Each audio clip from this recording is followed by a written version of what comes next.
Sometime நம்ம ஊர் தான் பெஸ்ட்டுன்னு ஒரு சில விஷயத்தில் தோணும். ஏன்னா இன்றைக்கி நான் பரோட்டா பண்ணிகிட்ருக்க சொல்ல கேஸ் ஆன் பண்ணி பார்த்தா கேஸ் வந்து முடிஞ்சிருச்சு. ஸோ இதை எப்படி கன்ஃபார்ம் பண்ணிக்கலாம்னா, எல்லா வீட்டு வாசல்லையுமே வந்து மீட்டர் பாக்ஸ் கொடுத்துருப்பாங்க செல்ஃப் செக் பண்ணிக்கிறதுக்கு. ஸோ டிஸ்பிளேல பார்த்தீங்கன்னா ஆஃப்னு காட்டும்.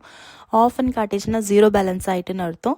ஸோ இதுக்கு வந்து என்ன பண்ணால் பக்கத்தில் உள்ள கடையில் போய் நம்ம ரீசார்ஜ் பண்ணிக்கணும். அண்ட் தண்ணி லைனுக்குமே இதே ப்ராசஸ் தான், அண்ட் கரண்ட் இல்லைனாலுமே இதே ப்ராசஸ் தான். ஸோ மொபைல் ரீசார்ஜ் மாதிரி தான் கிட்டத்தட்ட. நம்ம ரீசார்ஜ் போட்டோடனே அந்த மேக்ஸிமம் நம்ம அதோட யூசேஜ் எப்படி போகும் மொபைலுக்கு அதே மாதிரி தான் நம்ம யூஸ் பண்ணுறதை பொறுத்து தான் வந்து பேலன்ஸ் காலியாகும். ஸோ நான் 100 pounds வந்து மந்த் போடுறேன் பைப்லைனுக்கு மட்டுமே. 12,000 and something வருது நம்ம இந்தியா அமௌண்ட்க்கு.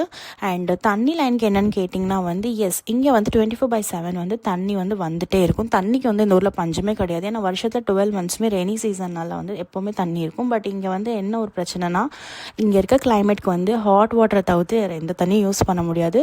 ஸோ வந்து டேப்பில் எப்போவுமே வந்து ஃப்ரிட்ஜில் வந்து எடுத்த மாதிரி சில்லுன்னு தான் தண்ணி வரும். ஸோ பாத்திரமும் கழுவ முடியாது, குளிக்கவும் முடியாது. அதனால வந்து நம்ம ரீசார்ஜ் போட்டால் 20 to 25 minutes மினிமம் எடுக்கும் பைப் லைன் அண்ட் தண்ணி லைனுக்கு.